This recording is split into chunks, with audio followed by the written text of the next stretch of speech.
Hi there, I'm Zach from Respiratory. I'm here to talk to you about your kid's asthma. Yeah, it seems like they've been getting sick a lot recently. I don't really know why. I don't know what's going on.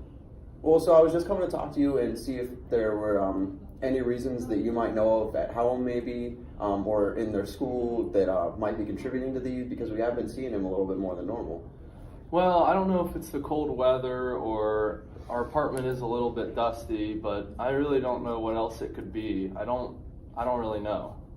Well, the cold could definitely have an effect on that. A lot of people do have problems with that in the wintertime, even that's the only time that they have it. A little bit of dust generally wouldn't be too bad. Most people's homes are a little bit dusty. Is there anything else that you can think of that might be contributing to it? I mean, I smoke, but I also know that I grew up in a smoking household and I think I turned out okay. So I don't really know if that could be the reason. I'm not really sure. Yeah, smoking definitely could have some impact on your child's asthma. Are you normally around the kids, or? Sometimes I am. Like if we're in the car, I'll be smoking. In the house, I try to keep it out of the house, but I don't know. I don't think it hurts them that bad. They don't seem to complain about it. Okay, well, it is good that you generally try and keep it outside of the house. That definitely helps. But generally, there's this thing that we call third-hand smoke, where the smoke that is around you will actually get into your clothes and your hair, and then when you're around your kids, the smoke can actually still impact them. Can that really hurt them that bad? Yes, it can actually. So, do you think that's what's causing their asthma attacks and their coughing and all the problems that they're having? I can't say for sure what's causing it, but I can say that I do think that it could have some sort of impact on their asthma and the frequency at which that they're having their asthma attacks. Okay, well, I didn't really know that. But I mean, I'm 55 years old. Should I be quitting? I don't really know. Like, I want to do what's best for my kid, but I also know that it's a really hard habit to break. Well, it's good that you want to think about your kid's health. Definitely quitting is something that has to be totally from you, for you. You have to be the one who want to do it. Anyone else can tell you that you should quit. But I mean, when it comes to your health, you're the one who has to make your decisions, and you have to be the one who ultimately wants to quit.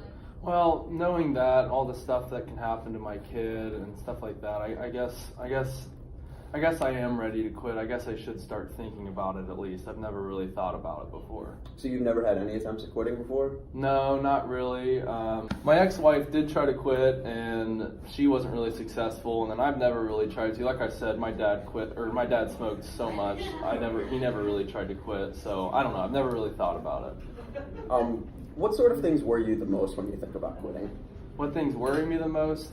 I feel like it'll be really hard. All my friends say it's super hard. I feel like it'll be more expensive to quit. I don't know. It just seems like a lot. Have any of your friends ever been successful with it? Only one of my friends. He was on the patch, I think, and he said it worked pretty good for him. But other than that, not really. Okay, good. Well, I can say, as far as it being a little bit more expensive, that actually when you do these replacement therapies, you're actually cutting down on the cost because you're not buying the cigarettes as often, and then that's helping you to afford these different therapies, and then eventually you won't be buying any at all. That makes sense, I guess. I guess I really never looked at the price, so I don't really know. That's good to know, though.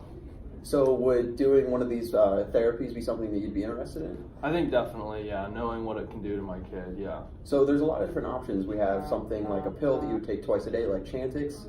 We have the patch like your friend took, where you just put that on once a day. And then there's also things like lozenges and gums that you take throughout the day as you have cravings.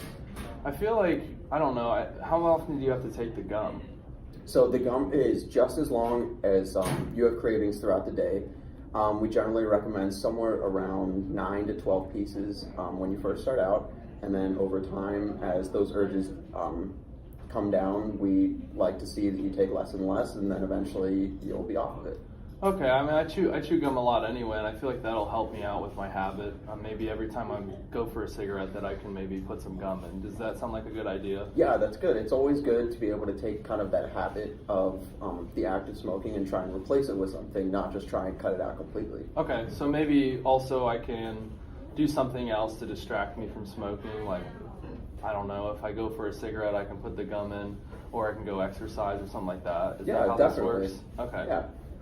So now that we know that you want to quit, What are some worries that you have along the way? Well, I'm just worried about, I don't know, trying to quit and then not, and going back and forth. I'm obviously worried about my kid, and I really want to quit for them. Other than that, I think the biggest thing is just that it'll be hard to quit. Well, it's good that you have a good goal for quitting. I mean, it's good that you're looking at your kid's health as a factor for this. I will say that one of the most important things is having a good support system around you. Like you said, that you had friends that quit. I think being around them and being able to quit is something that will help you a lot.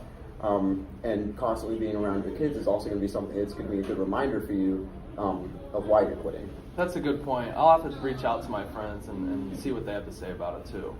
So I have some pamphlets for the different gums and lozenges and the different things that we talked about. Would you be interested in having them? Yes, definitely. All right, awesome. That's all you want.